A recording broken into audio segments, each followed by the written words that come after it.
America's food supply is under siege, and the attack is coming from the unlikeliest of places, Canada. In a move that could devastate grocery stores across the United States, Canada is striking back with tariffs that target the very foundation of America's food sector: corn, soybeans, beef, dairy. These aren't just exports. They're the lifeblood of American agriculture, and now they're in the crosshairs. Imagine walking into your local grocery store and seeing empty shelves where your staples used to be. Imagine paying double for milk, meat, and bread. This isn't a distant possibility, it's a looming reality. Canada's retaliation against US tariffs is about to send shockwaves through the American food supply chain, and the consequences could be catastrophic. But this isn't just about trade, it's about survival. Canada is done being pushed around, and it's using America's own food supply as leverage in a high-stakes economic war. The question is, how far will this go? And can the US afford to fight back without plunging its own citizens into a food crisis? Stay tuned, because what's happening behind the scenes will leave you questioning the future of America's food security and who's really in control. Canada's Retaliation Canada has declared an economic war, and its first target is America's food supply. In response to US tariffs on Canadian goods, Canada is hitting back where it hurts the most: agriculture. With retaliatory tariffs on corn, soybeans, beef, and dairy, Canada is sending a clear message. It will no longer be America's punching bag. These tariffs aren't just numbers on a trade report. They're a direct attack on the livelihoods of American farmers and the dinner tables of millions of families. US farmers, already struggling with rising costs and shrinking profits, now face the devastating reality of losing one of their largest export markets. And the ripple effects, they'll be felt in every grocery store across the country.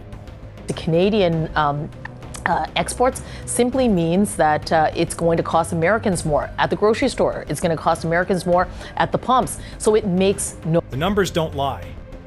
Canada is one of the largest importers of US agricultural products, and these new tariffs could leave American farmers with billions of dollars in unsold goods. Corn and soybean farmers are already watching their crops rot in silos, while dairy farmers are being forced to dump milk they can no longer sell. And for the average American, expect to pay more, much more, for basic groceries. But this isn't just about economics. Canada is using food as a weapon, leveraging its position as a top trading partner to force the US to reconsider its protectionist policies. And the stakes couldn't be higher. We've been very clear. We will not. We don't want to be here.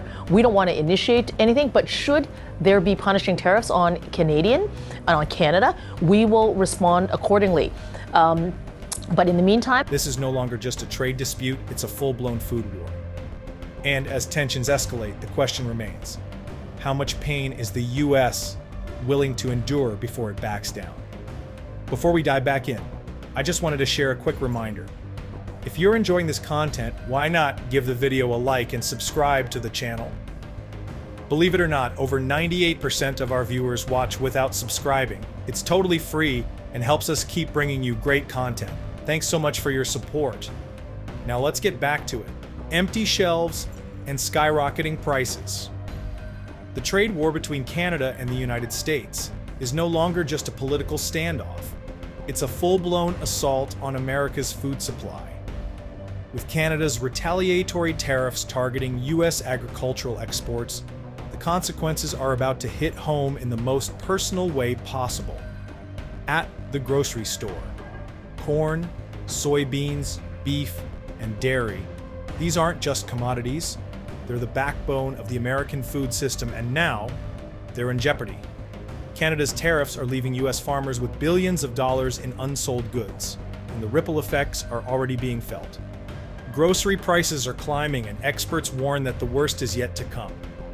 Phil Lempert, a food industry analyst, paints a grim picture of what's ahead. Everyday staples like avocados, berries, cooking oils, and meat products are all expected to see significant price hikes. And it's not just about higher costs. Shortages are looming too.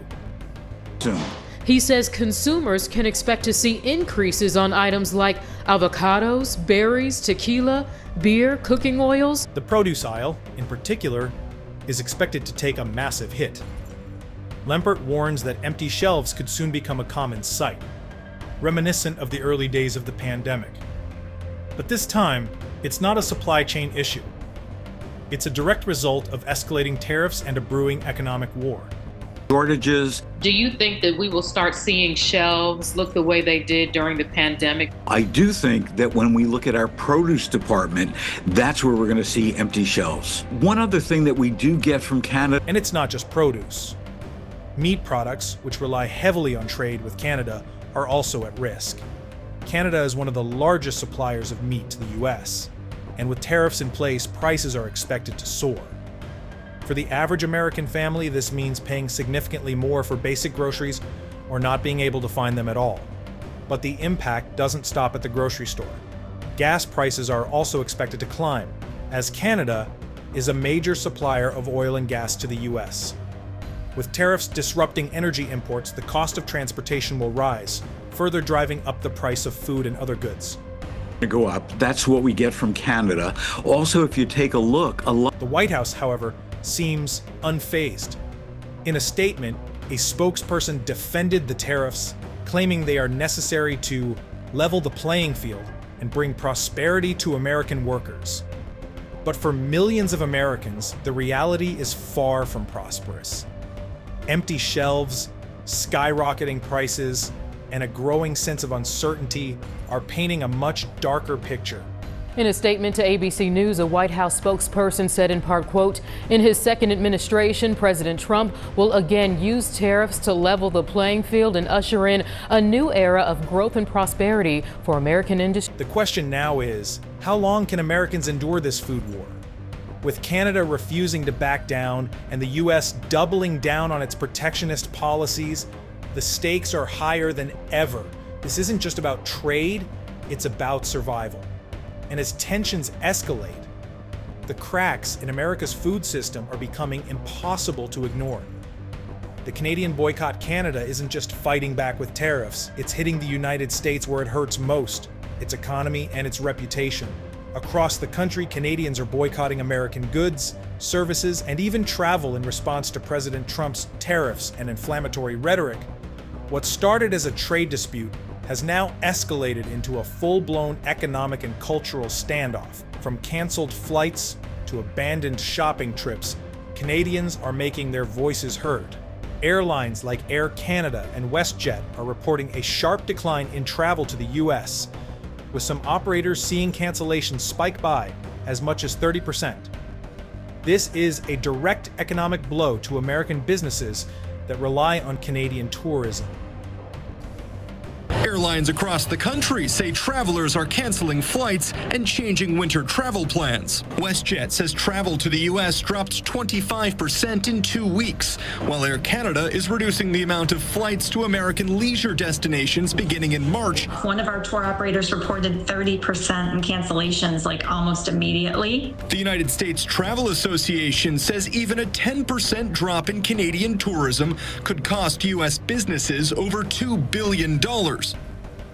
That's only But the boycott doesn't stop at travel.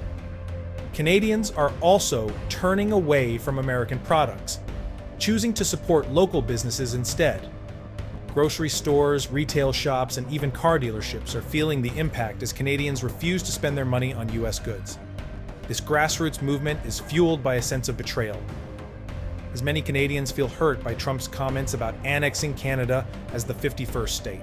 Niagara Falls Mayor Jim Diodati captured the sentiment perfectly, describing how deeply Canadians feel about the situation. For many, this is personal. Of the president, we know that we've been allies for hundreds of years. We fought and died side by side on world conflicts and wars. We're $1.3 trillion in two-way trade. We're each other's number one trading partner by far. And for people to hear the comment, of wanting to annex Canada, it's hurtful. And I think that's all. The boycott is already having ripple effects on local economies in border regions, like Western New York, where businesses depend heavily on Canadian customers. Restaurants, hotels, and retail stores are bracing for significant losses as Canadians stay home. And while some see this as a temporary reaction, others warn that the longer the standoff continues, the more damage it will do to both nations. The cost of gas, cars, groceries, everything will go up on the Canadian and the U.S. side of the border. There's no good reason to do this. I believe this isn't just an economic issue, it's a cultural one. The boycott is a powerful statement of Canadian pride and resilience, a way for everyday citizens to push back against what they see as unfair treatment. But as tensions escalate, the question remains: how long can this economic standoff last before it causes irreparable damage? The battle lines have been drawn and the stakes couldn't be higher. Canada's bold retaliation is shaking the foundations of America's food supply, leaving farmers, businesses, and families caught in the crossfire. Grocery prices are climbing, shelves are emptying, and the ripple effects are spreading far beyond the border. Now the question is, how far will this food war go? Will cooler heads prevail? Or are we witnessing the beginning of a deeper economic and political divide? Who will pay the ultimate price? Will it be the farmers left with unsold crops, the families struggling to afford basic groceries, or the leaders who pushed their nations into this crisis?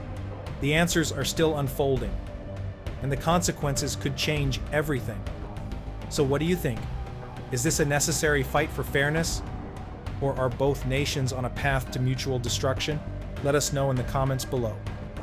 If you want to stay updated on this escalating conflict and other breaking stories, make sure to like this video, subscribe to our channel, and turn on notifications. This is just the beginning, and you won't want to miss what happens next.